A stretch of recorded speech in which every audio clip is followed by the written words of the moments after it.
Alright, let's get started with the first step.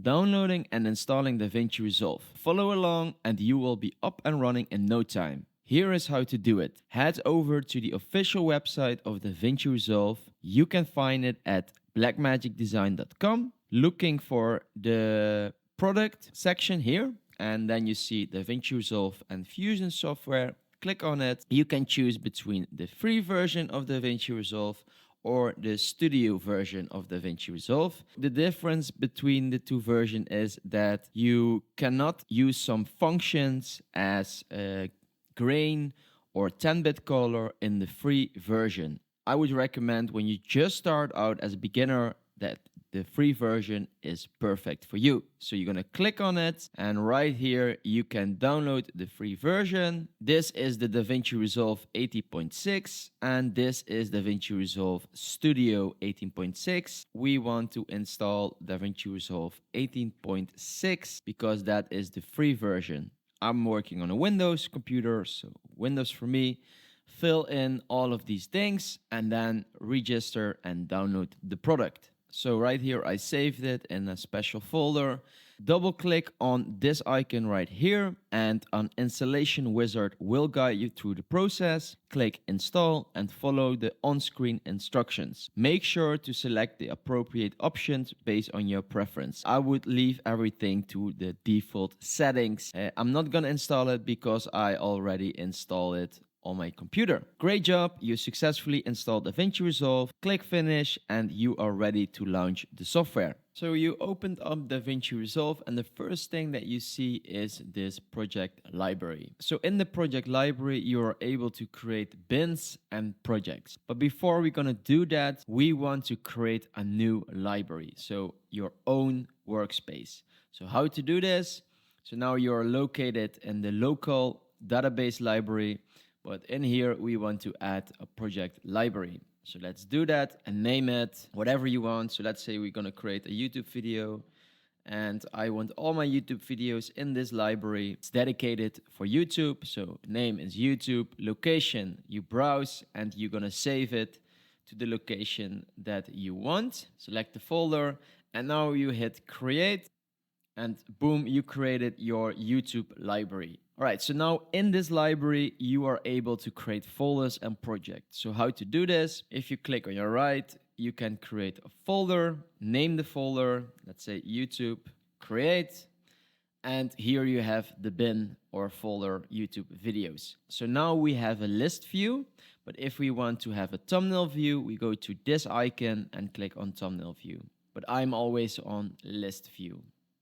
Then you click on the YouTube videos folder. Okay, now you're able to create a project in that folder. How to do that? Click on your right, create new project. Let's say we want to create a YouTube video about DaVinci Resolve and hit create. And boom, you are now in the editing software, DaVinci Resolve. But let's go back because I want to explain you a really important thing in the project library. Okay, now we are back in the project library and this is very important. Write this down or just put it in your phone, but remember this. Every time DaVinci Resolve has an update, you want to back up your database because now we are on DaVinci Resolve Studio 18.6, but almost every week or every month they have a new update. Before you're gonna update the software, you want to create a backup database. Let's say you have multiple YouTube videos in here, so multiple projects, and you're gonna update the software and suddenly your YouTube library is gone. It can happen. You don't want this. So how to solve this problem? Go to this icon to details, then create a backup, save the backup in the right folder, save, then create a backup. It's done, hit on OK. And now I'm gonna show you what you need to do when you cannot find your library anymore. So let's delete this. So how to restore it? Go to this icon, restore. Then you're gonna click on the backup that you created, double click, give it a name, YouTube, save it, select the folder, restore, restored successfully. Okay, you click on your library and there you have it. Your YouTube videos are back. So we open up our project and it can happen that you are in a different page. So at the moment it opened up in the cut page and you see also this really annoying line from my PC. This is already the first trick that you want to do because you want to have a full screen of DaVinci Resolve. So how to do that? Go to workspace and then you're gonna hit full screen window. Boom. And now let's break down each page of DaVinci Resolve. Down here you can find all different pages of DaVinci Resolve. Every single page has a function. How to navigate through each page simply by clicking on it.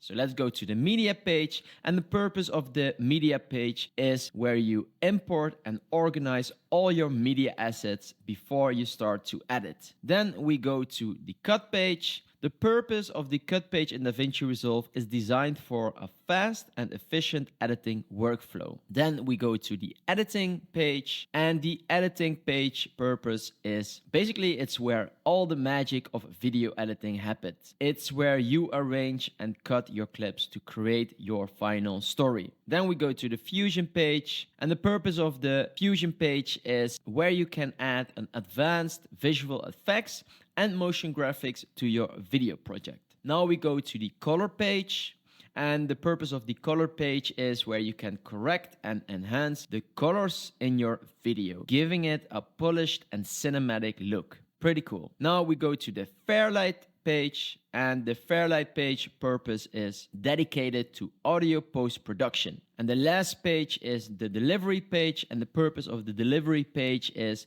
where you export your final project into a format that can be shared to YouTube, to your client, Vimeo, like every social media platform that you can imagine. Alright guys, so our journey begins with project settings, a crucial foundation for your entire editing process. These settings include resolution, frame rate, and other essential details. So how to navigate to the project settings? You can find them down here in the right corner. Project settings, you're going to click on it, and there you see project settings, DaVinci Resolve.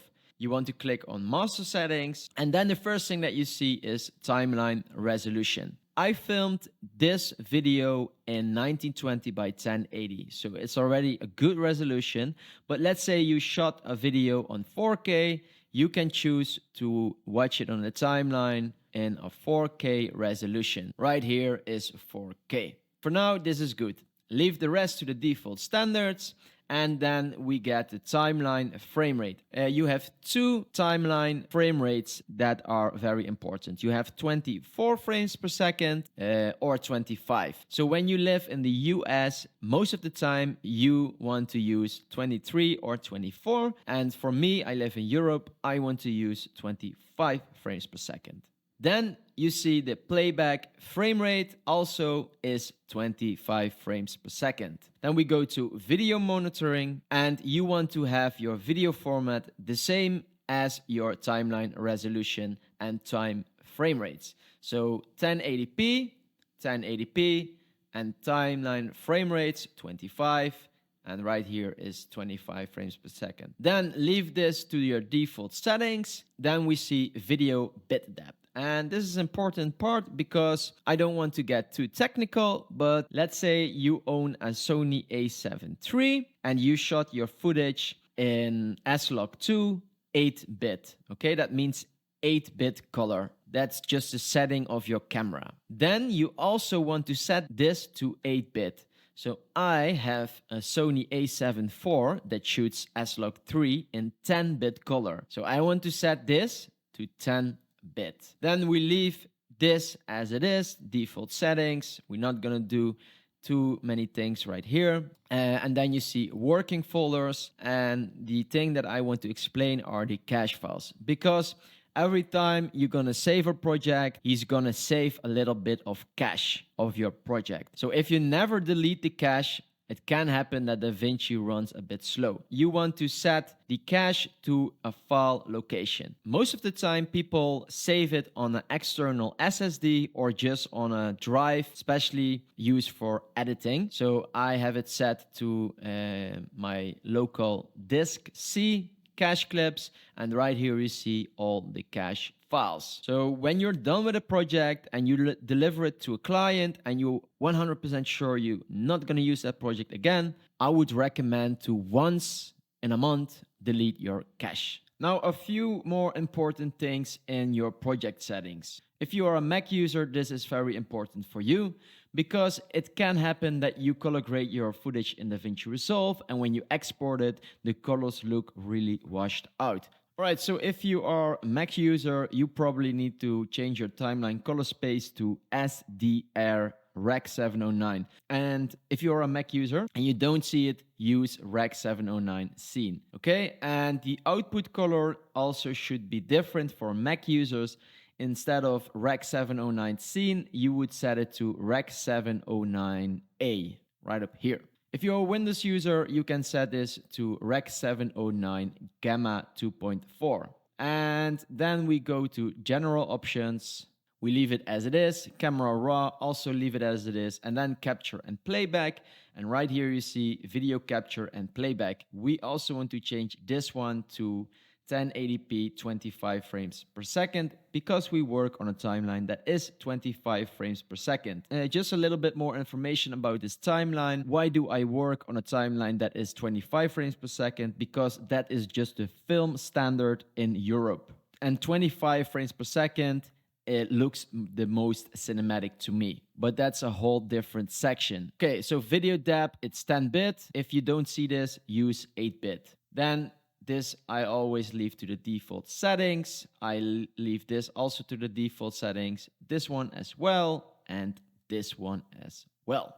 All right, so that is everything that you need to know for the project settings. Then I'm gonna solve a problem right now for you guys because we set all the right settings and then we can say hit save and then we can start to work in our project. So every time we're gonna open up a new project, we need to go back to our project settings and by hand change the resolution, change the timeline frame rate, change the video format, and that's something that will cost a lot of time. So I'm now gonna show you a trick that will solve this problem and will save a lot of time. So right here you see these three dots, you click on it, and you want to set your current setting as a default preset. Yes, update it.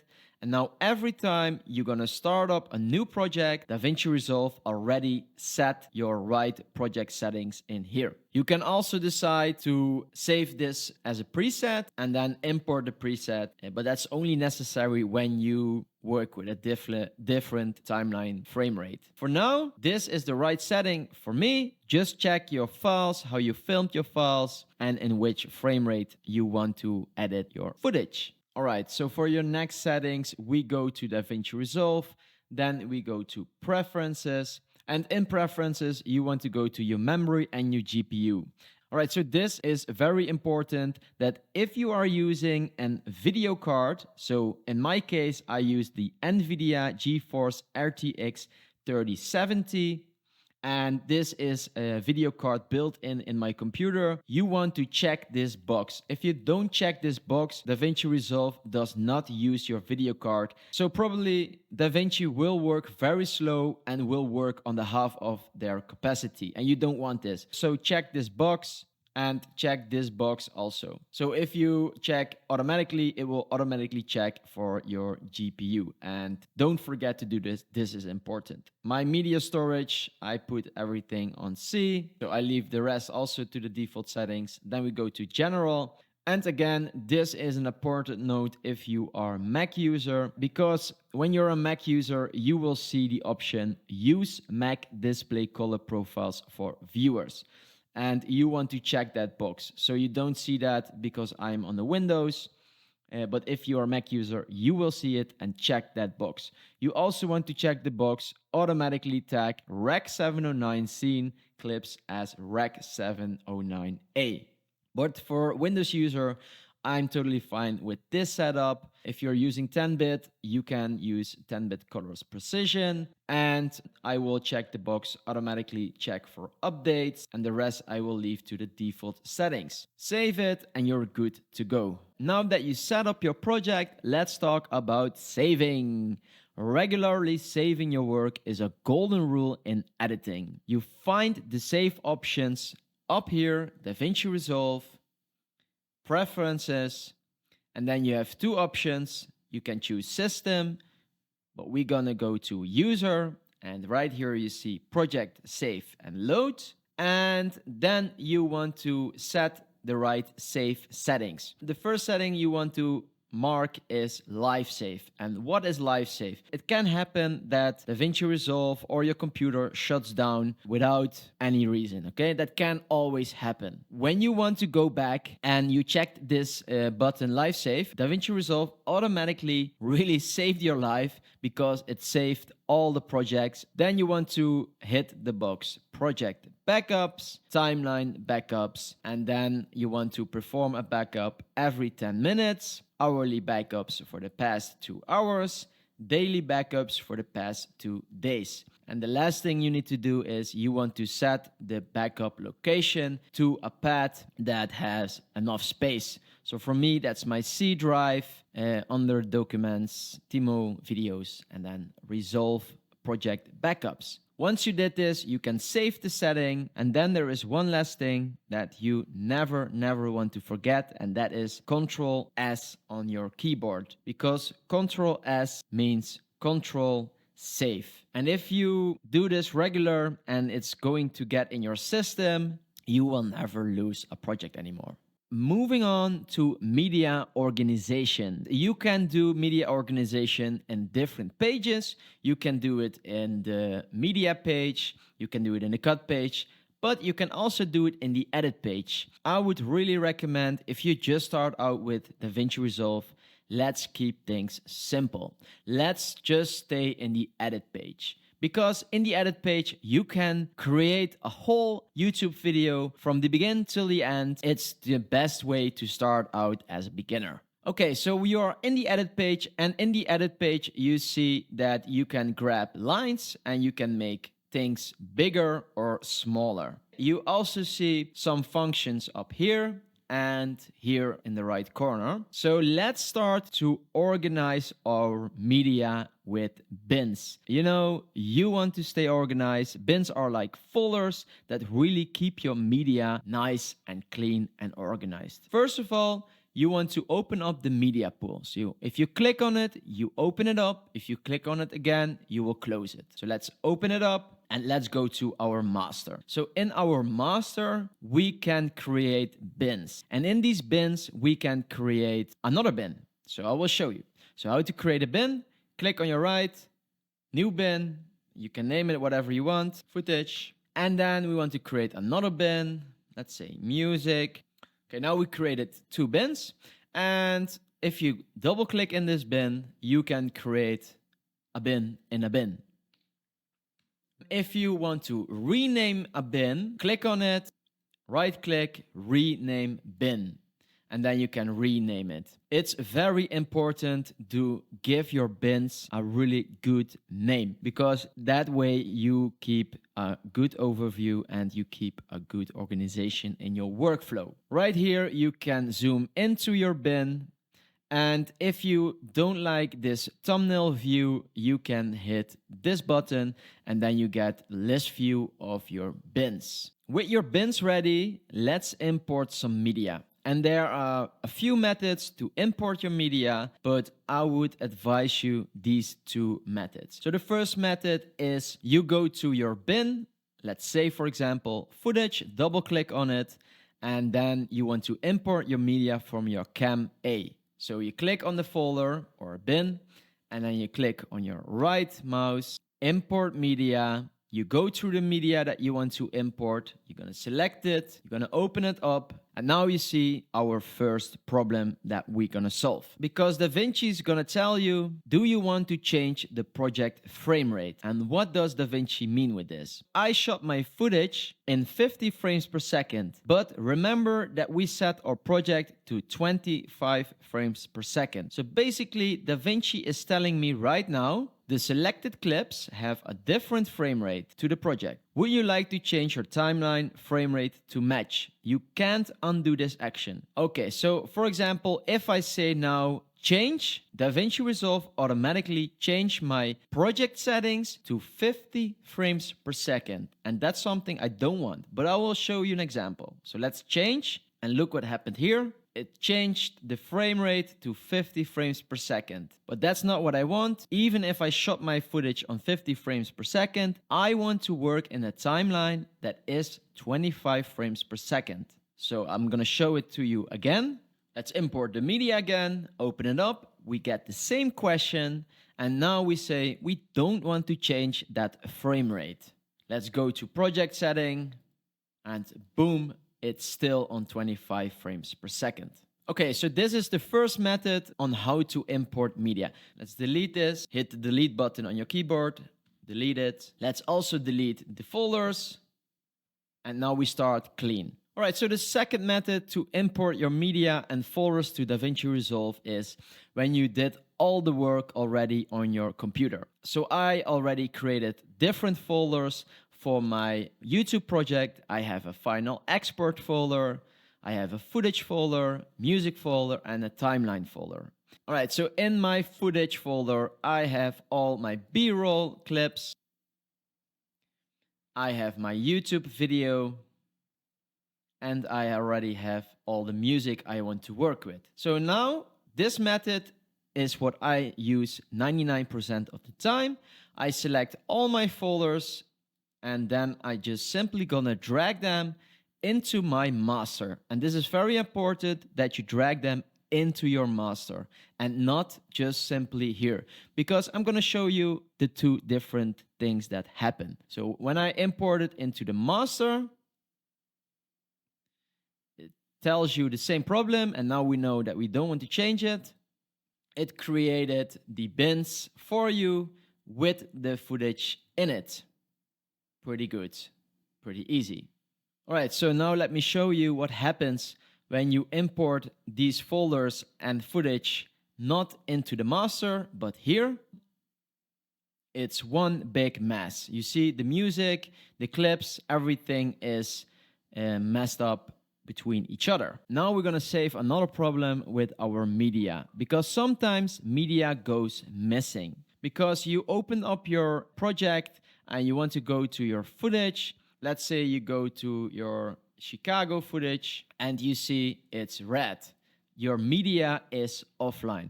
Guys, this is going to happen. And maybe you deleted a folder on your PC, or you are working from your SSD and your SSD is not connected with your computer. So basically DaVinci is telling you, hey, I cannot find this file on this computer. So what happened? I cannot find it in the path that you saved this file, this footage. So it's very simple to solve this problem. You go up here to this icon, relink the media. Then you see that I have 201 missing clips, and they are missing from my folder template. Then I want to locate it. So I want to locate my folder. So now I need to navigate to my folder where this footage is missing. I know that my footage is in this folder.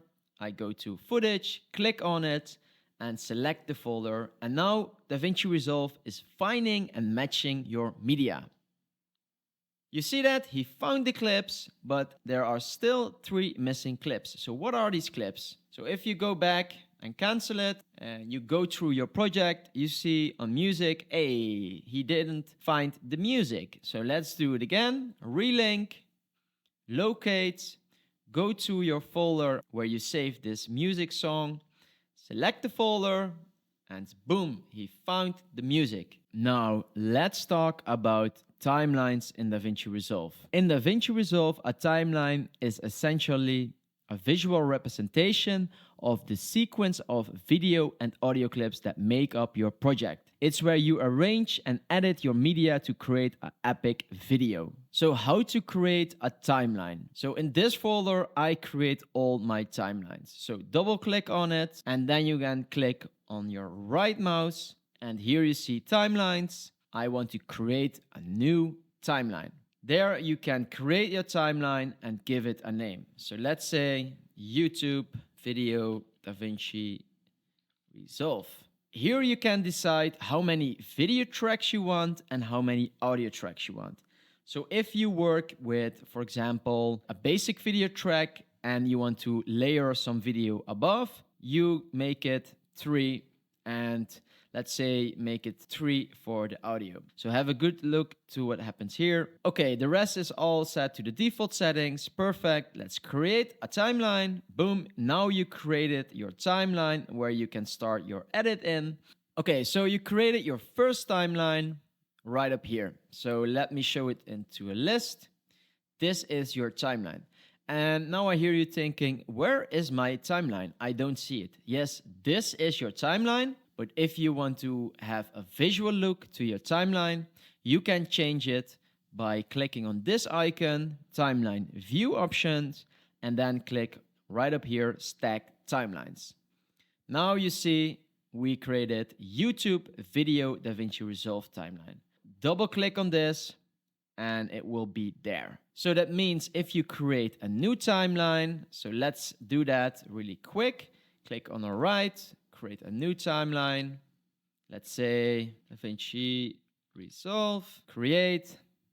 And now you see you can navigate through these two timelines. And the timelines are also in this folder of the timeline. All right, so now we set everything up to start selecting our footage to import it to the timeline. So remember, we created a folder footage and we created a YouTube folder. So in here is my YouTube video. And I want to grab this and put it in the timeline. So I can do this in a few different ways. So let's say I want to start right up here. I want to create an endpoint. I want to let DaVinci know that from this moment on, I want to import my video to the timeline. So I hit E on my keyboard. Let's say the YouTube video takes all the way to here. And I want to end my video right here. So DaVinci Resolve, you need to know that right here, this video will end.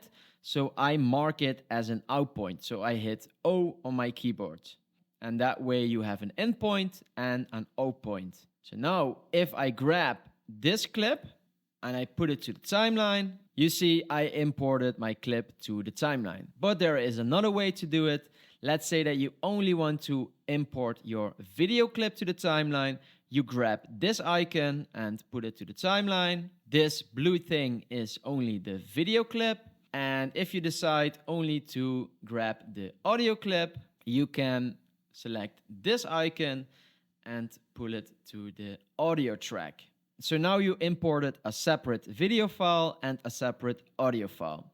So let's say you want to connect these clips together again. How to do this? You're going to select both of the files, click on your right and select link clips. So now you're going to tell DaVinci he needs to link these two clips. If I click on the blue file, you will see that it also selects the video clip. So they are all together now.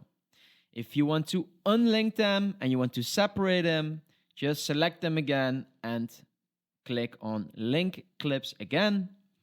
And now you have separate files. But in this case, I want to link them. Okay, so now we're gonna go to the folder Chicago because I want to import some other footage over my YouTube video. And you see when I hover with my mouse over the video, you see that I see these parts that I shot. But if I go back with my mouse to my timeline, I see the YouTube video again. Now I want to see the YouTube video and I want to see the video that I'm going to select. And that's very simple because you need to go all the way up here and you want to click on dual viewer mode. And now if you click and go over on this file, you see the left viewer mode is for your selections and the right is your timeline. You can also see that up here. This is your timeline. Remember that we created also a timeline, DaVinci Resolve. So if we click on that, we go to our DaVinci Resolve timeline. And now we want to go back to our YouTube video timeline. And right up here in the left corner is the footage of our selections. So now we're back in our YouTube video timeline. And in this timeline, there is some really important feature. And this is a feature I use all the time. It's called the zoom in, zoom out feature. Here, if you drag this line to the right, you zoom all the way into your timeline. If you drag it all the way to the left, you zoom all the way out of your timeline. So if you have a big project, this can be really helpful to zoom out and to zoom in again. You also see on the timeline that you can drag this line all the way up and all the way down. You can do exactly the same for your audio file. You can drag it all the way out and you can zoom all the way in. So you can see really specific the waveforms of your audio clips. So zoom out and make it smaller again. So let's go and select some cool clips. Right up here, I make an endpoint. Hit your spacebar on your keyboard to hit the play button. Hit it again to pause. Then make an out point and grab only the video part and put it somewhere above my YouTube video. So now this process will take a while because you need to look every single frame. Make an endpoint, out point, and grab the video and put it somewhere here.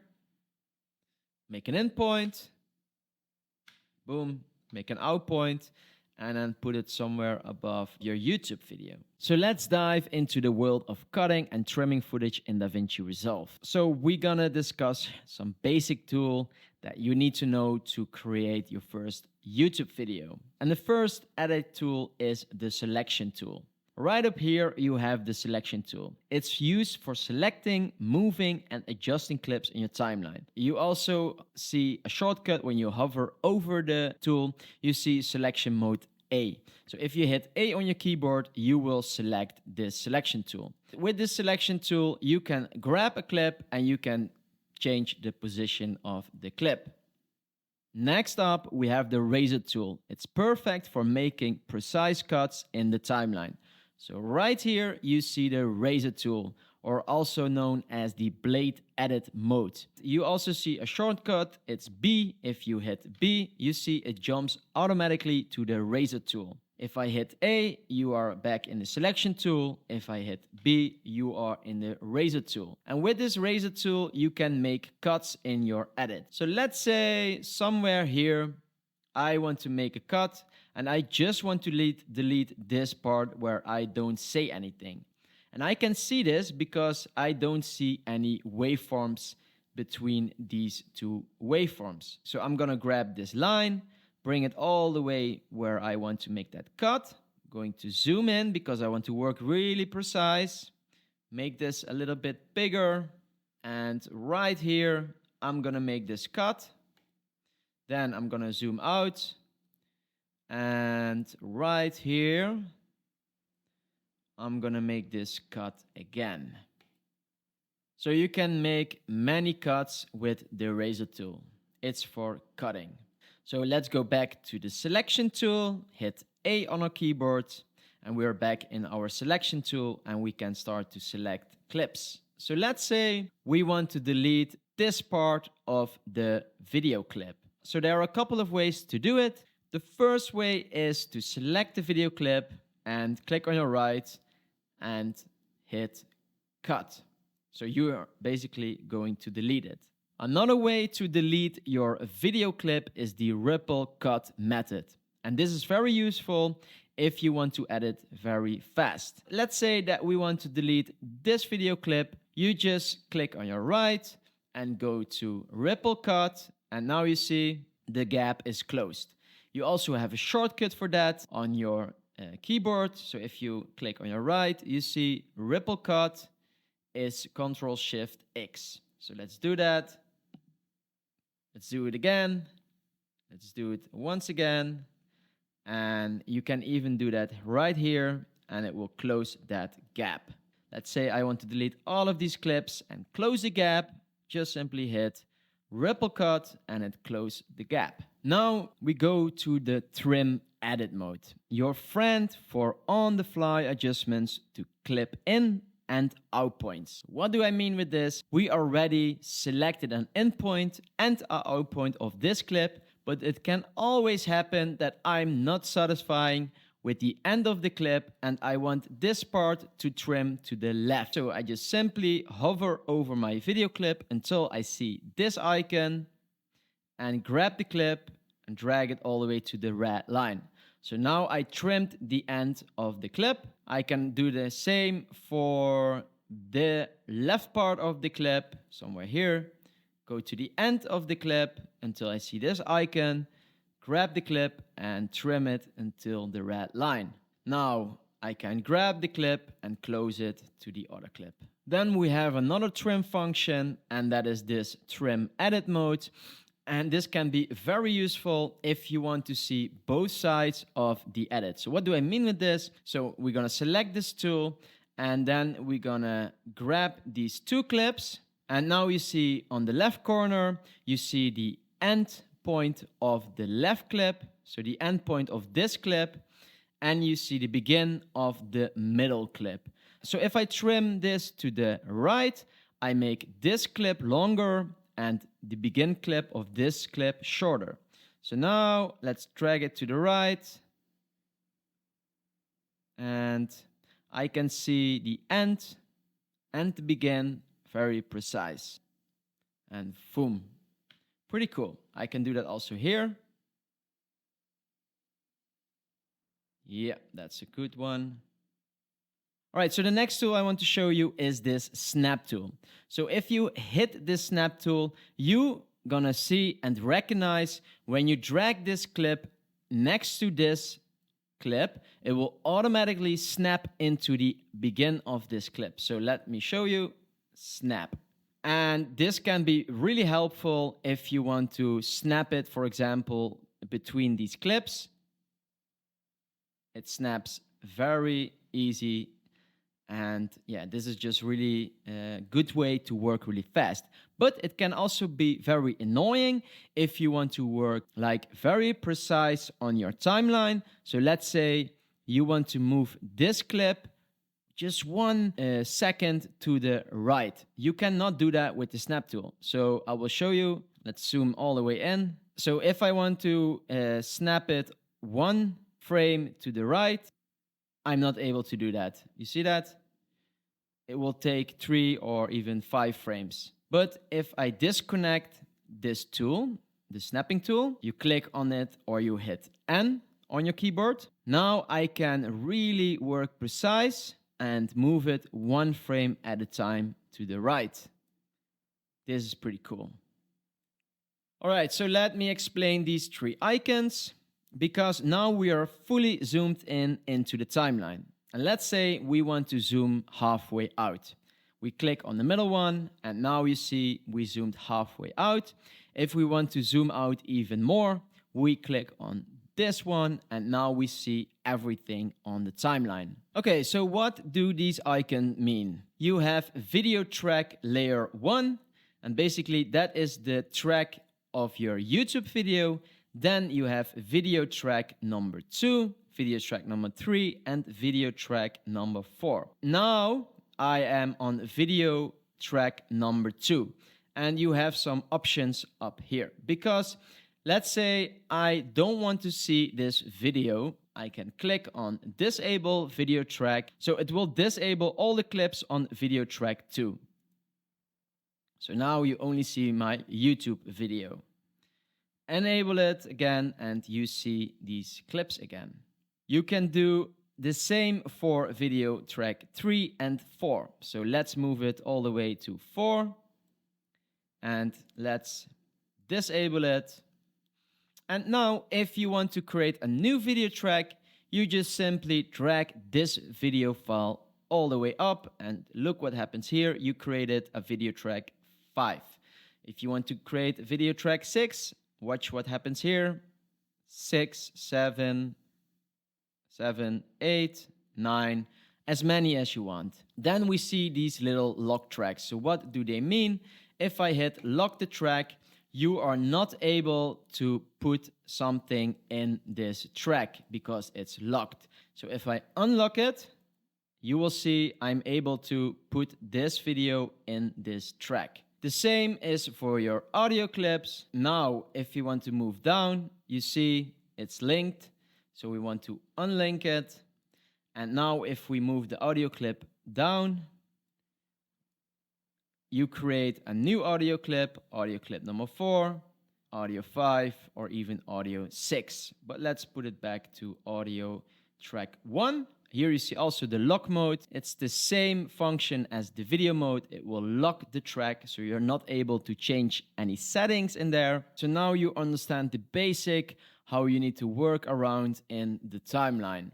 Now let's add a dynamic touch to your videos with the dynamic zoom effect in DaVinci Resolve. This effect allowed you to create engaging zoom ins and zoom outs, adding flair to your storytelling. So let's jump in right away. So where can you find this dynamic zoom effect?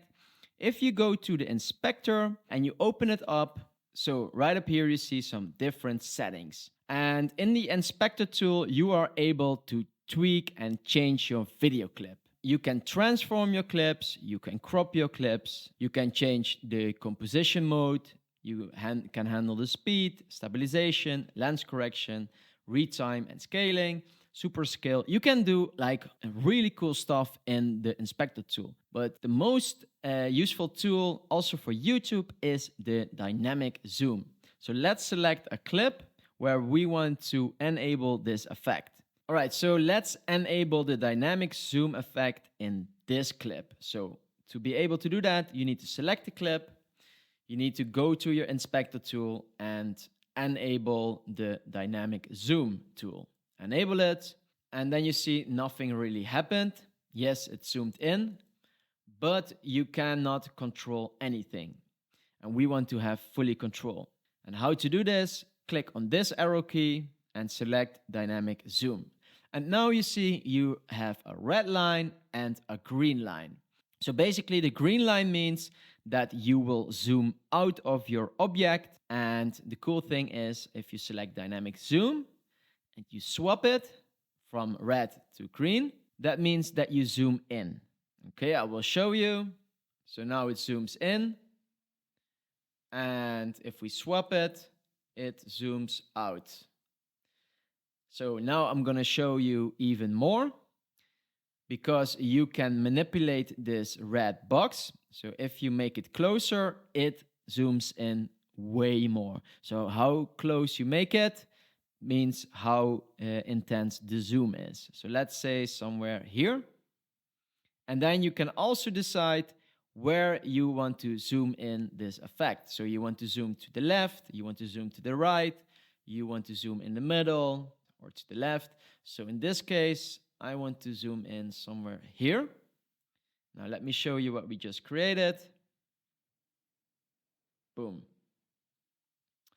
And if you want to start here, so you want to start zooming in and you want to go to zooming out, swap it, and you see that you start zoomed in and you slowly zoom out. So this effect is very useful for your YouTube videos. All right, so the dynamic zoom has some different functions. So you can choose out of all of these functions, and what they basically do is they decide how slowly you start your zoom in and zoom out.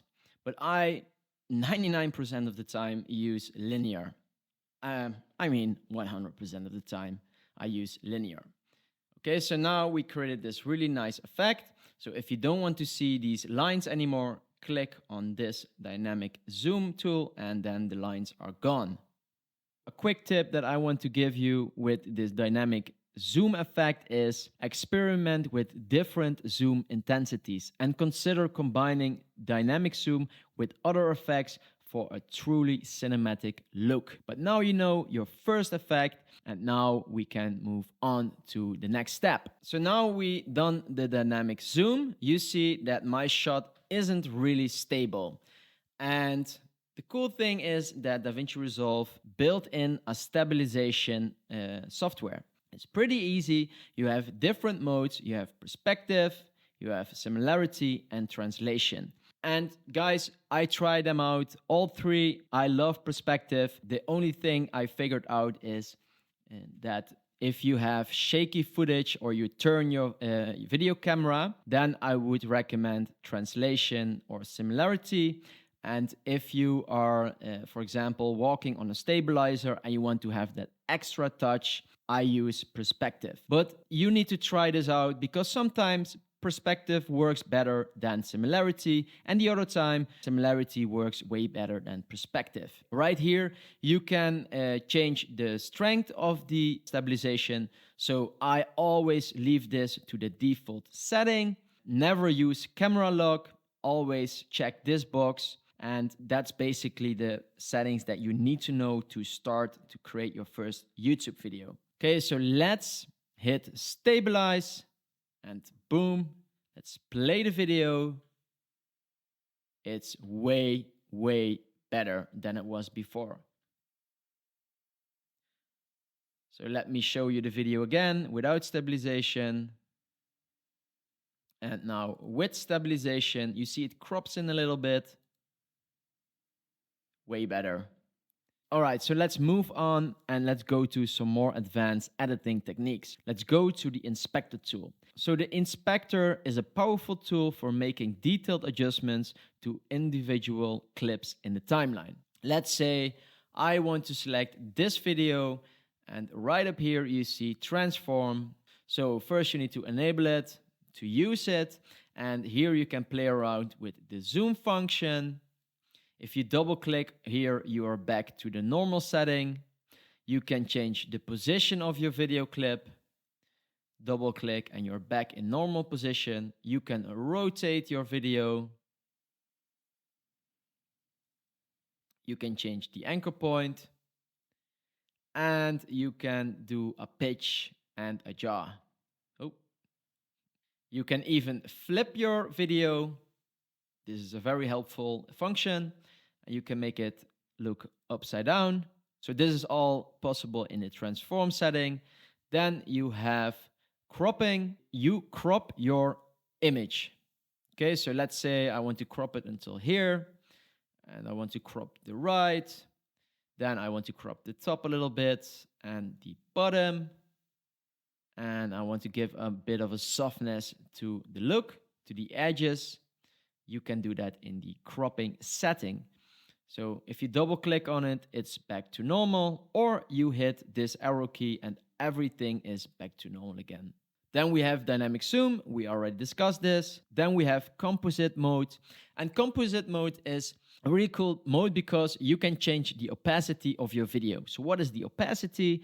Now the opacity is 100%. So you see my video fully 100%. But if I move this all the way to the left, you see it will be softer, and if I put it all the way back to 0, you don't see the video again. If you double click on it, you can see it fully 100% again. You can also decide to be more creative with this. They will give you a few options. Usually I only use the opacity function. Now, let me introduce you to the magic of keyframing. Keyframes are markers that define specific values at specific times. So let's say we want to manipulate this video clip. So let's zoom in a little bit and let's only select the video clip. So how to do this again, select the clip and unlink it. And now we can only select the video clip. Let's make that clip bigger because we really want to see what we are doing in this video clip. So to open up the keyframe settings, you need to go to the inspector tool and to the transform setting. So now you can really manipulate the zoom effect and the position. So let's do that. And I want my zoom effect to happen at the start of my video. So I will hit a keyframe. Okay, so now you see nothing, but you want to see your keyframe. No worries, hit on this icon, and right here you see your keyframe. Then I want to zoom in, and I want this effect to end somewhere here. And right here, I want to hit a keyframe again. But you see, if I zoom in, I will automatically hit a keyframe. So let's zoom in, and automatically I will create a keyframe. And now we created our first effect with a keyframe. Pretty cool. We start at 0 and we end here. Okay, pretty cool stuff. But we can do even more. We can also change the position. So let's say somewhere here, we want to change the position. Okay, so let's hit a keyframe. And that means that right here, it starts to change the position of the video clip. And I want it to end also here. So let's change it to the right. Now let's see it. It doesn't look really good, but it's a really good example. So, bam. And now we can do even more. So now we want to rotate an angle. So we want to rotate it somewhere here. We want to start rotating here. So that means we hit that keyframe and we want to rotate all the way up to here, to this keyframe. Like make it a big rotation, something like this. Something like this. Okay, you see it automatically created a keyframe. Now we create something like this. Pretty cool. So basically you can do this for all of your settings because all of these diamonds mean keyframe. So if you see a diamond, you can change your video clip and you have fully control over the outcome. One last example, let's say you want to do a crazy crop effect and right here it needs to crop.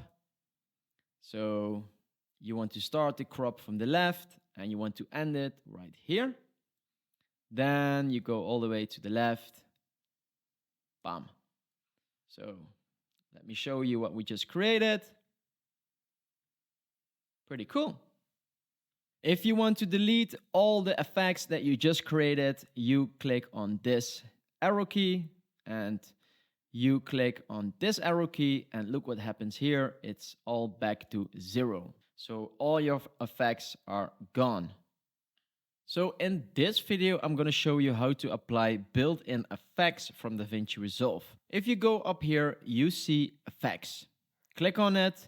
All right, so you have some built-in effects from DaVinci Resolve, and I need to say that some of these effects are not available for the free version. So the iris effect, motions effects are available. So let's say you want to implement these effects between these two clips. So you want to go from my clip to the guy who is running. And in the middle, you want to have a nice transition. So one thing you want to do before you're going to add the transition is you want to grab this video clip and put it next to my clip. If you scroll over the transition, you can see the transition example. So what do we want?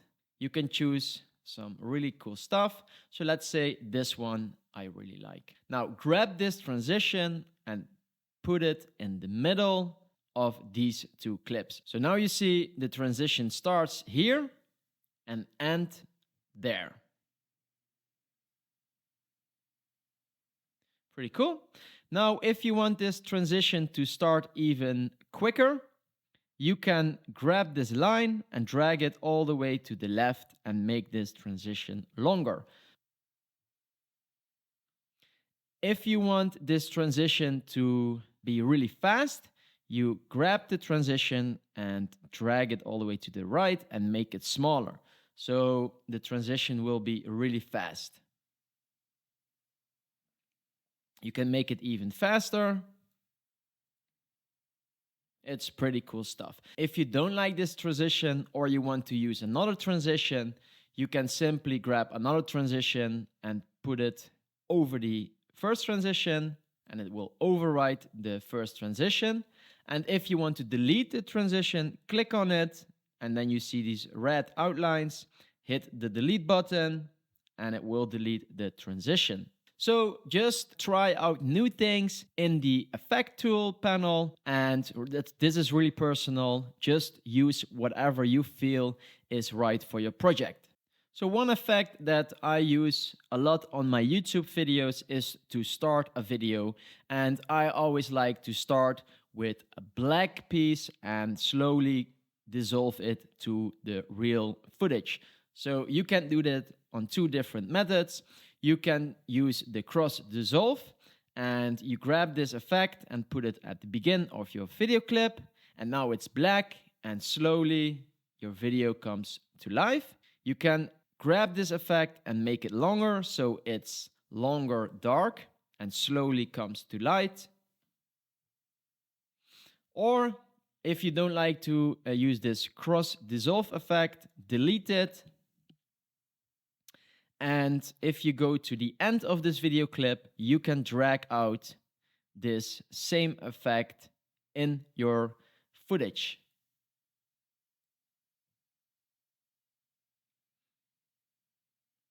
You can do also the same for the end of your video. Slowly make it dark. So we are back in our timeline, and now I cleaned this video. I have a nice beginning, I have a nice ending, I have some B-roll footage above my YouTube video, and in this video I'm talking about playground, and you see people running. It's really not connected with each other, but this is just an example, okay? So now we want to add some music to this YouTube video. So remember to open the media pool, go to your music folder, click on it, and here I imported 3 songs that I might like to use. Here you can change the volume of the song. The music is always really loud when you just download it from MusicBed. And if you double click on it, you see the music track in here. When you see the music track, you can scroll through your track with your mouse. Or you can go up here, and this is the whole music track, and you can really good see the end of the first part and the begin of the second part. So let's listen to it.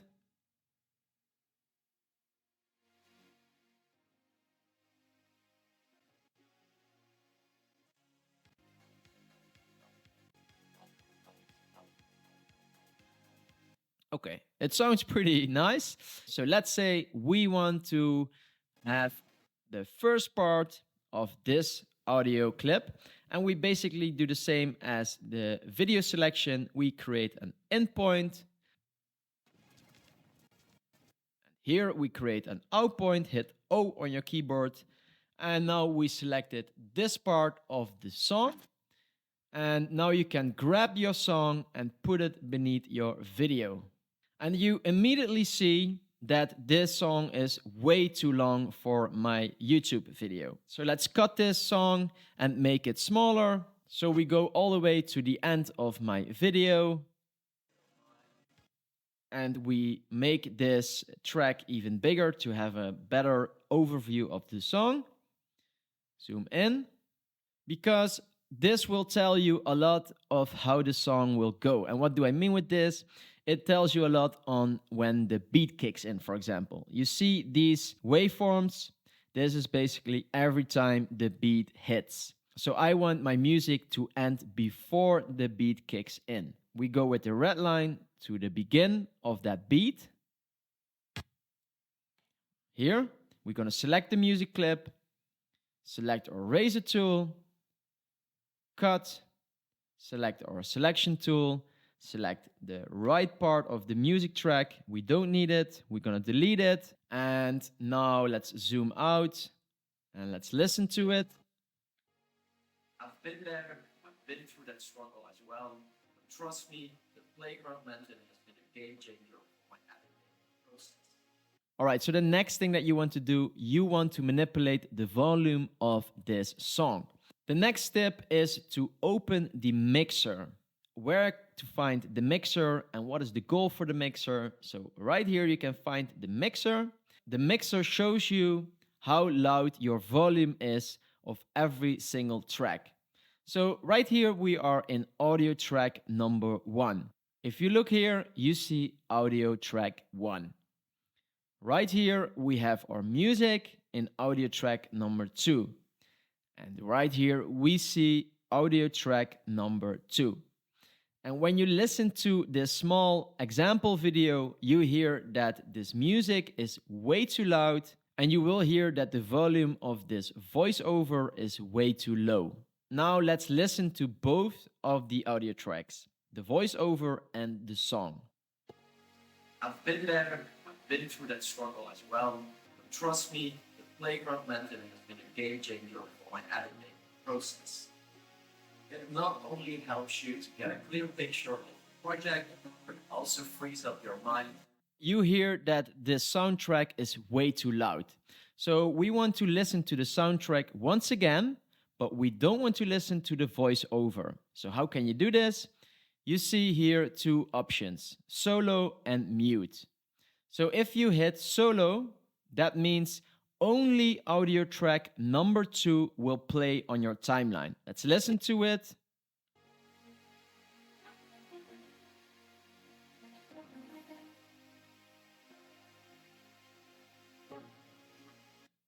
So you don't hear me speaking. So now you want to change the volume level of the soundtrack to a volume that is nice for your ears. Because if you use background music for YouTube video or for another project, you always want it lower than the voiceover. So how can you change this? There are 2 different ways. You can grab this line up here and you can drag it all the way down.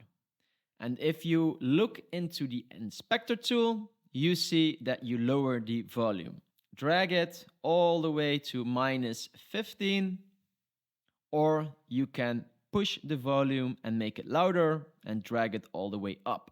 If you go to volume, you can also change that here.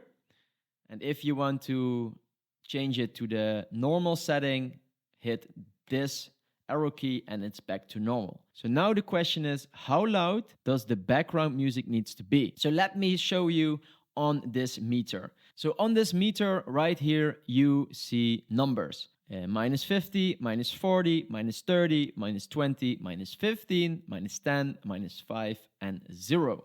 I would advise you when you have background music to sit between the -30 and -20. So let's check if this is right.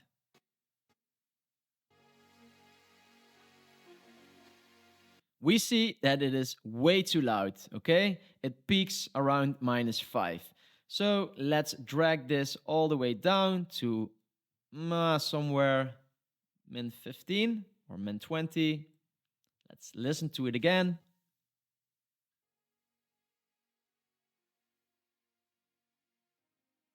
So now you want to add some effects to your background music because your background music now starts immediately to play. And you want it to start really low and slowly push the volume up. How can you do this? 2 different ways. So right up here you have this control.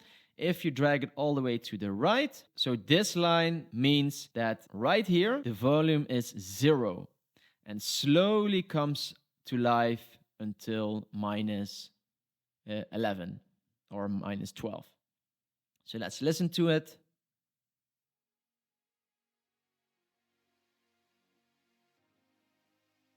Sounds way better. On this line, you see you have another function with this knob. So what this knob basically does, it will slowly fade in this music with a really nice soft curve. And you can drag it even more longer, so it will really slow, starts from 0 until -12. Let's listen to it.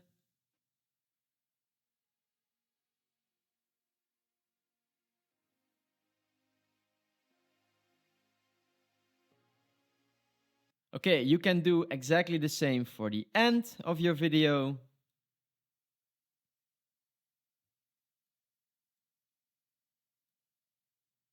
Now let's listen to it.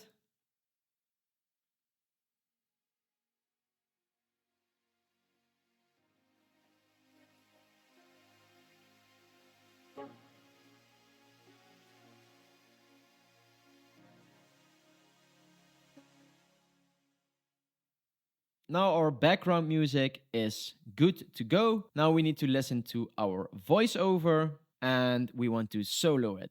I've been there, I've been through that struggle as well, but trust me, the playground method has been a game changer for my editing process.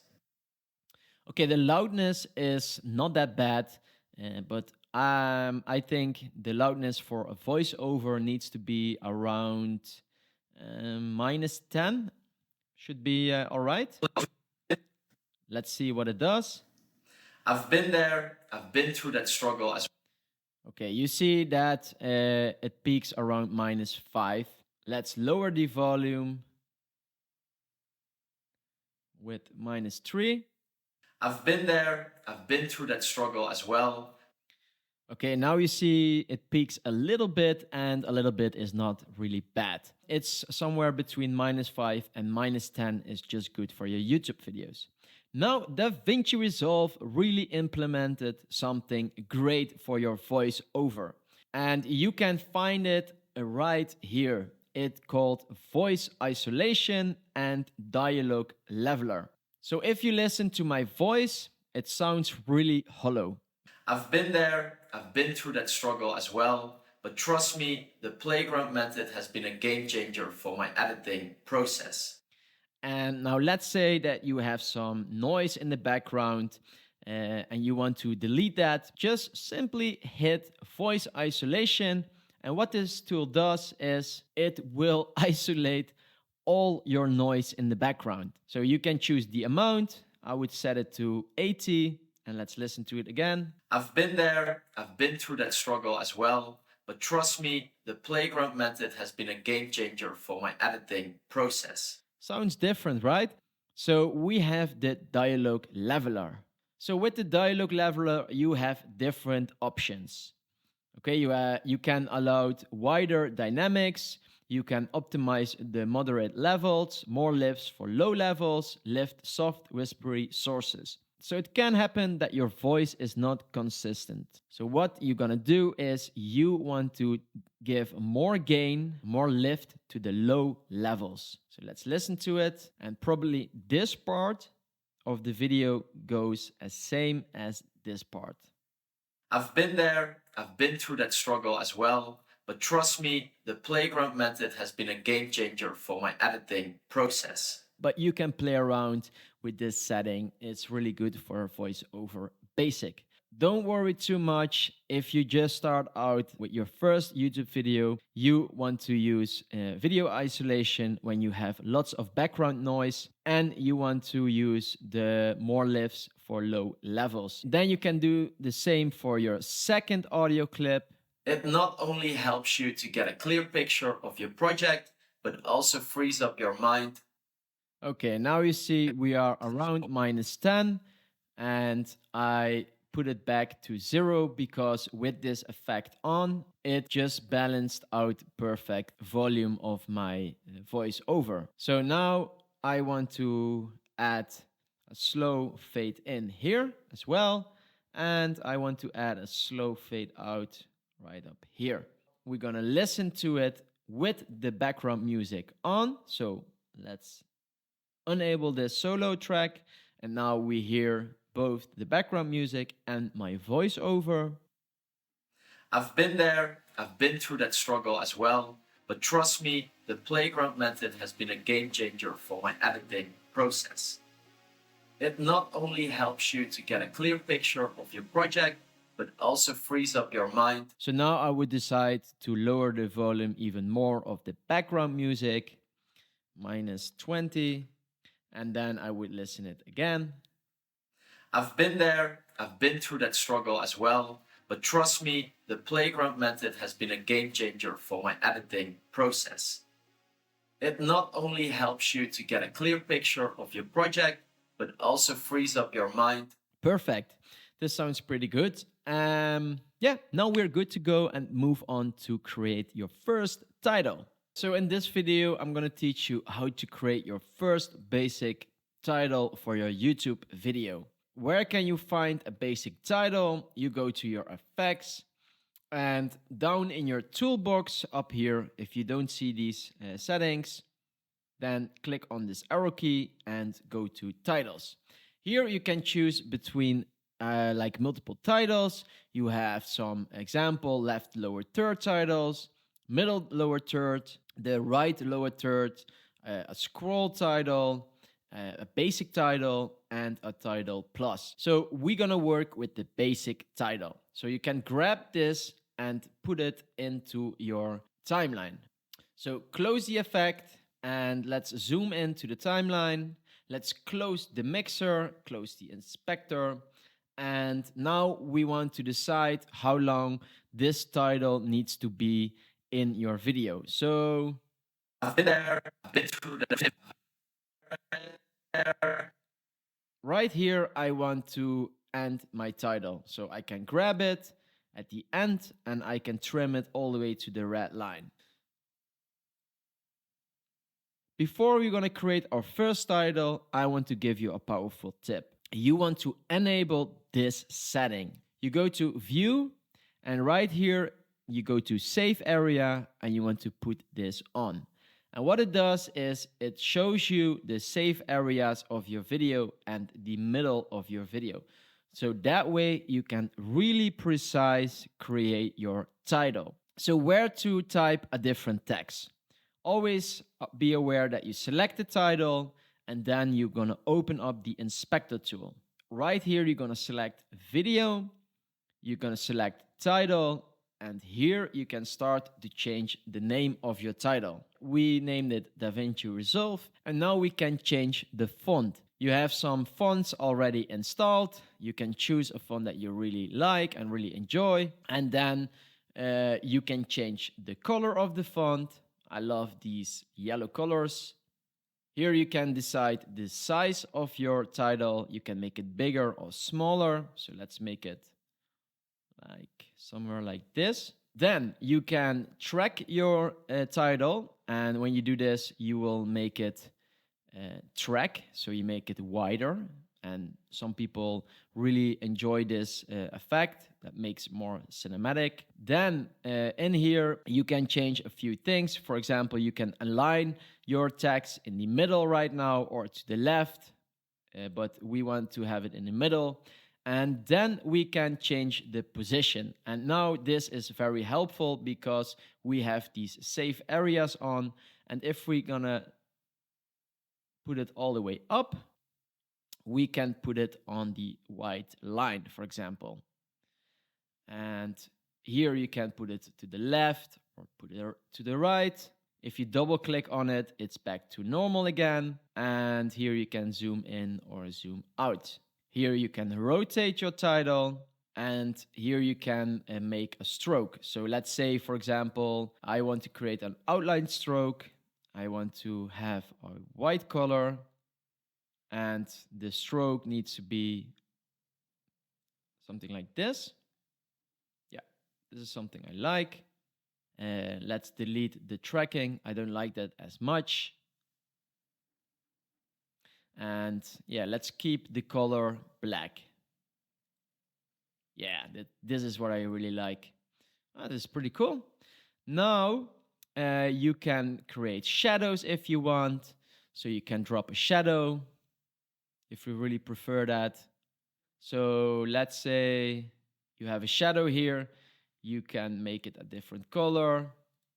For example, black. Pretty cool. Or you can enable it. But I like the black color. Hey. So let's hit OK. And then you can blur it, the background shadow. So I will show you. Or you don't blur it. I don't want to blur it. And you can even decide the opacity. So look to this black shadow. If I put the opacity all the way to 0, you don't see it anymore. And if I put it back, you see it really good. If you want to know how I zoom in and zoom out, I have this roll button on my mouse, but you can also go through this function and you can zoom in 200% or even 300%. And you can hit fit, and now you see it back in the normal state again. So of course we can give our title effect. So let's say our title needs to zoom in a little bit. So we want to start right up here, our zoom effect. So we go to zoom, click on the keyframe, and then we want to end this effect somewhere here. And let me see, we zoom it in all the way to this. Now let's see what we created. Pretty cool. So you will recognize that you cannot put this line to the end of your video clip. And that's because you have this snap tool enabled. So if you want to have more control with this red line where you put the keyframe, disable this snap tool, and now you can drag it frame by frame. You can make a keyframe here, but you can also grab the keyframe and drag it all the way to the end of your video. So now the effects ends of the end of your video clip. Pretty cool. Another effect that we can do is we want this title to start dark and show it really slow to light. So you can drag this line all the way to here. Now it starts dark and it creates the title really slow. And you can do the same for the end. Slowly you want the title to get darker. So now we created this effect. Here you have it, the basics of creating your first title for your YouTube video. Let's move on to the next step. So let's have a look to the overview of the color tab. The color tab in DaVinci Resolve is where you perform color grading and correction on your footage. So let's have a look to the node editor. At the top of the color tab, you will find the node editor. This is where you build your color grading workflow using nodes. Nodes are like building blocks that define the various stages of your color correction process. On the left side, you have the viewer. This is where you can see the real-time preview of your video as you make color adjustments. In the center, you will find the primary color wheels. These are powerful tools for adjusting the overall balance of your image, controlling shadows, midtones, and highlights individually. So let's talk more about nodes. Nodes in DaVinci Resolve represent different stages of your color correction or grading.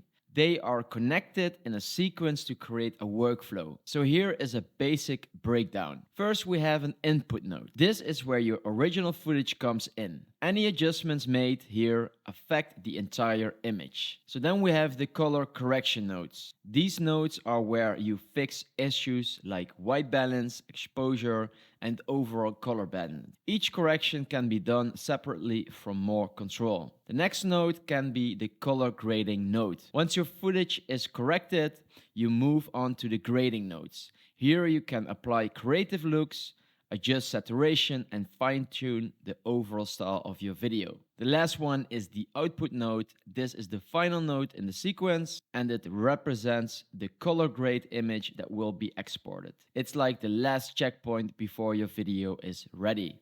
Now, let's talk about the difference between RAW and Rec 709 footage, a crucial concept in color grading. So what is RAW footage? RAW is a type of video format that captures more information from your camera sensor, preserving a wide range of colors, dynamic range, and details. RAW footage gives you maximum flexibility during color grading, allowing you for significant adjustments without sacrificing quality. So Rec 709, on the other hand, is a standard color space used for delivering content. Most cameras and displays are calibrated to this standard. Rec. 709 footage has a more limited color range and dynamic range compared to RAW. The colors are already chosen and you have less room for more adjustments. So now I'm going to show you a very helpful tip and trick that you need to use when you're working with RAW footage. Alright, so let's start to color grade the RAW footage. You have two different methods on how you can do it. I will show you the first one. So you have this node, and remember, everything that you're gonna adjust in your color wheels will affect this node, so it will also affect your footage. As an example, I'm just really quick gonna boost up the contrast, and you see already more light is coming in. Then I want to lower the midtones or the gain of the total image. Then I want to boost the saturation a bit more. You see, now I get more color. I want to lower the highlights. So go to highlights, lower the highlights a bit. And it's already pretty nice. But to get this result, I need to do a lot of things in the color wheel. So you have another trick to do it. And this is the second method that I would recommend you start using as well when you work with RAW footage. So you're gonna delete this color grade node. So how to do this? Select the node, click on your right and reset your node. So we are back in our RAW footage. Now you want to open up the effects tool and you want to search for color space transform. Then you apply this to your node. So then you can choose between a few settings. Important note here is you need to understand the profile that you shot your footage with. So what do I mean with this? You need to know which color space you shot your footage. The second thing is you want to give an input gamma. Okay, I shot this on my Sony with S-Log3, so I'm going to search for that. Right here is Sony S-Log3. And now look on this side what happens with the image. Boom. It automatically gives you already a really good starting point. So on the first node, you did the color space transform. And now you can create a new node where you are going to do your basic corrections. Okay, you're going to click on this node, click on your right. You're going to add a serial node. And right here, we have a new node to work in. So in this node, we're going to do the basic corrections. So how do you know what your highlights are, your midtones are, and your shadows? We want to read the scopes. Okay, you have different scopes to choose from. You have waveforms, you have vector scopes. So let's go to the waveforms. This is the most easiest one, I think, if you just start out reading from scopes. Okay, so you see right up here, this image is very bright with a lot of light. And you see this little mountain, and these are the highlights. And you see also in this image, that the highlights are somewhere here. Have a look to this. When I point out on the highlights, you see these mountains are the highlights. And now we can really adjust the image with our wheels. So the first thing that we want to do, we want to bring the brightness a bit down. So we can do that with the gain. Okay, so you have different controls. So you can select this wheel and you can push it to the left, then you push it all the way down, or you can push it to the right, then you push it all the way up. Now I want to give you an advanced trick and tip, especially when you're working in log footage. Right up here, you see color wheels and you see log wheels. I would recommend to jump to log wheels. So that's what we're also gonna do right now, because you have just way more control over your log footage. So let's switch to log wheels. And then right here, we see offsets, highlights, midtones, and shadows. And that makes things even more easy, because an offset means basically that the overall brightness of the image will go down. Okay, so let's grab this wheel and pull it all the way to the left. Something like this. Okay. Then we want to add some contrast, and you want to be aware that you don't peak your highlights above the 896. All right, so that's basically what I always try to avoid, because I will give you an example. If you have something like this and you look to that image, it doesn't look really nice. So let's grab this wheel and pull it all the way down. Now give it more contrast. And when I give it more contrast, you see everything will wide out. So let's give it a lot of contrast. And you also see now that I'm way too bright here with my highlights, but it doesn't matter because we can put this down. So now you see it's really getting a nice image. Okay, so I'm really happy. Now I can explain you more about the midtones. So the midtone is basically a tone that is very basic, okay? It's very soft. So to understand this even better, we see here the highlights, it's a really bright light, and here we see the midtones, it's a really natural light. And if you see on my scopes, if you have a look here, you see that the midtones are somewhere between 640 and 256. I think somewhere here the trees are the midtones. So you can decide to pull the midtones down to make it even darker. And you see that we only pull the midtones down. Or you want to brighten up the midtones. But I just leave them as it is because I'm really happy with this image. And once again, a tip, be really gentle with these wheels, because if you do big adjustments, this can look really terrible. Okay, now we have the shadows, and the shadows are basically the darker parts of your image and literally are the shadows. So here I point out the shadow, and if you look to my scope, somewhere here are the shadows. You see this? Now maybe you can also see in the scope how the light is working in your image. So what do I mean with this? Our image is going from normal light to highlight. So normal light to peak the highlights, and right up here we have a hole, and this little hole is this shadow hole. And then we have normal light again over here. Now, what we can do is we can pull the shadows down if we want to.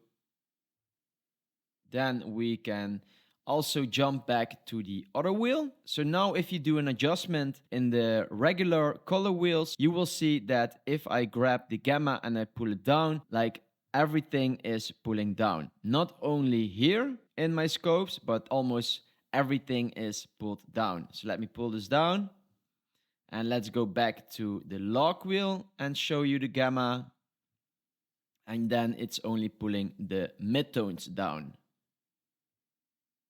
You see that? It's a big difference. If you hit this, by the way, you can reset it to your normal use. So now we also want to pull down the highlights in our log wheel. Make it more soft.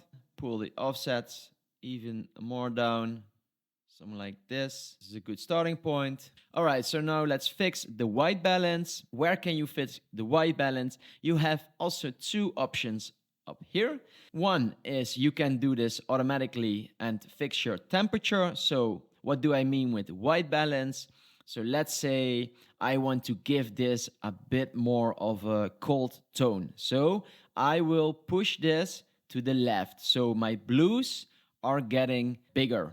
Okay, I will show you what I mean. So pull it all the way to the left and you see my image is getting colder. If I double click on this, it jumps back to the normal standard.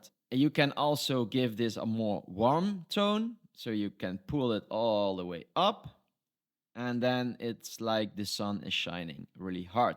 Then you also have the green tint. And if you go to the right, you have a more pink tint. So you can play around with this until you're really satisfied with your image. The second method, so if you don't have enough time to do all these steps, double click on it and just simply select this white balance tool, click on it, go to the widest point on your image like this and click on it, and boom, DaVinci Resolve automatically did the white balance for you. Step 3, because we did the color space transform, we did basic corrections and the white balance. Now we want to create a new serial node.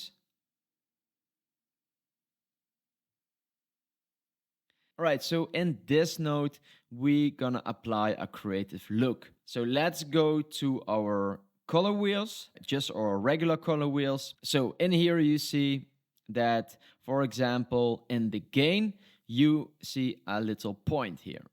You can grab this point and you can move it all the way to the left or to the right or to the more purple color. And in here you can really give your footage a creative look. Let's say I want to give this a bit more of a red look. Push it all the way to the left, to the red side, but be really gentle with this.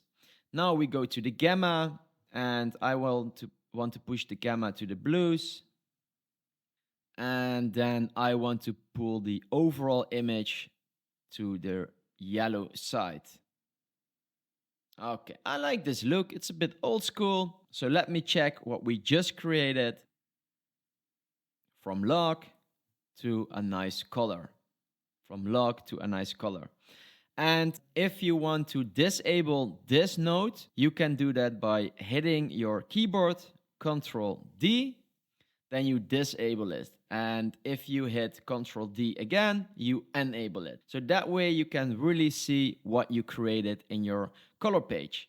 So disable it and disable it. So right here we add the color space transform, then we did the white balance and some basic correction, and here we give our footage some creative look.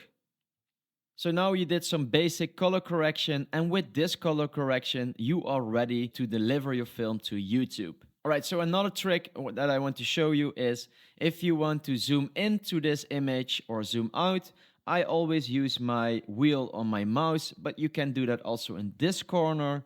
You can zoom in 300%. So I hold my scroll button, I can move it around. If you hit fit, you will see the image back in the normal state. One more cool tip and then we're almost done. Let's say you have a lot of clips to color grade. If you need to color grade clip by clip, it will take a lot of time. So I have one shortcut for this. Just select your clip that you want to color grade. Then go with the mouse on the clip that you already color graded. Click on your right. And then you go to apply the grade. So we want to apply the grade of the image that we already color graded. Apply the grade, and now we applied the grade to our new image. Alright, so now let's talk a bit more about a Rec 709 file. I already explained you what a Rec 709 file is, especially when you just start out to film with your phone or like a camera that doesn't have any log profile. You will immediately import your file as a Rec 709 file. So this file is Rec 709 and it's already color graded. Okay, I didn't add any notes to do my adjustments. I just get this file out of the camera. So now you need to be really careful with color grading. And one tip that I want to give you, please don't overdo the color grade on a Rec 709 file. Let's say that now we want to do in our first node the color correction, because we don't need to do any color space transform. We already have a color. So in this node, we're gonna do our basic corrections. So now we can decide the temperature or make it a bit more colder. We can give it more saturation, but I wouldn't do that too much. So you need to be really careful with what you do. A Rec 709 file has just not that wide range that a log has. Give it a bit more contrast or less contrast. If I work in a Rec 709 file, you always want to work in this primary color wheel. So you don't want to go to the log wheels. Then you can change the gain, lower it, and maybe you can lower the blacks, pull up the the overall brightness of the image a bit. Just play around in this section right here, play around with all the wheels and try to play around with these little knobs and give them a creative color. All right, guys, so this is everything that you want to know to start out in the color tab page. There is way more cool stuff that you can do, but I would really advise you to take baby steps and try to play around. I will include this image as well, so you can play around with this log image, with the Rec 709 image, and really practice it until you understand the nodes and understand everything in the primary wheels. Now let's move on to the delivery page. Before exporting, take a moment to review your timeline, ensure that all your edits, color corrections, and audio adjustments are in place and looking just the way that you want them. Right up here, you see this line. And this line is very important because this line will decide what you will export. So right now, we're exporting half of our project, and I don't want that. I want to export everything. So I go to the end of my project, and you can better do that in the editing page. So let's switch to the editing page. So in the editing page, you have more control over what to export. Right up here, this line needs to be at the end of our project. And I want to have the snap tool enabled. So go to the end of your project, and then you can simply hit an out point, and that creates an out point of your project. And you can do the same at the beginning of your project and hit an end point. So now you have this line from the start of your project to the end of your project. So if we now go to delivery page, we see we deliver the full project. So if you look to the export settings, DaVinci created some default preset, and it already created a preset for YouTube 1080p. The only thing that you need to do is you need to give it a new name and you need to locate it where it needs to end up. Remember that we created a folder, Final Exports, double click on it, and in this folder, I want all my exports to go. Save it, add it to the render queue, and if you hit render, DaVinci Resolve is going to start to export your project. But of course, that's not the only preset DaVinci created. You have a preset for Vimeo, for Twitter, for TikTok. It's pretty damn cool. So if you just start out and you need to have settings for YouTube, I would recommend YouTube default setting that DaVinci already created for you. If you want to dive in a little bit deeper, you can go to custom export.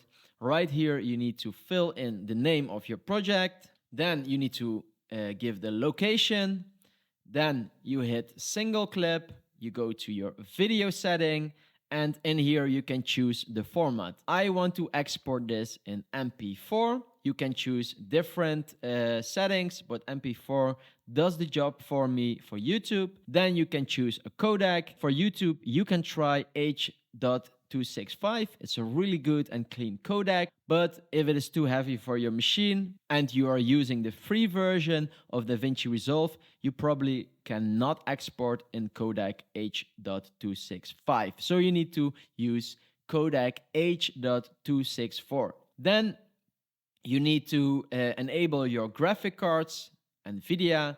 If you have one, please enable it because your export will go way faster. Then you just leave this to the default setting. This is very important because remember at the beginning of this course, we set our timeline resolution to 1920 by 1080. And we set our frame rate to 25 frames per second. Check if everything is still correct. Everything is still correct. So let's go on to the quality. I will put it to automatic and then to best. This profile, encoding profile, I set to high. Rate control, it's variable bitrate. I leave this to the default settings. And then I go to advanced setting. And if you have a powerful machine, you can force sizing to the highest quality. So there you have it. These are some basic and good export settings for YouTube.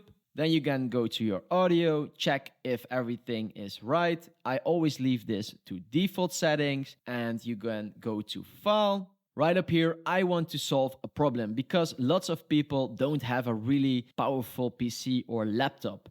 And if you have some problems exporting your video, I would advise you to put the render speed not to maximum, but to 50.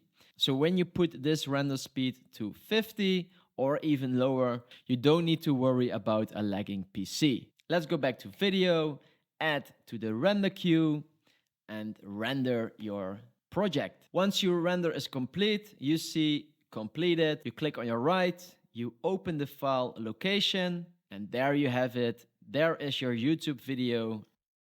Congratulations, you've successfully navigated DaVinci Resolve from editing and basic color correction to the final export.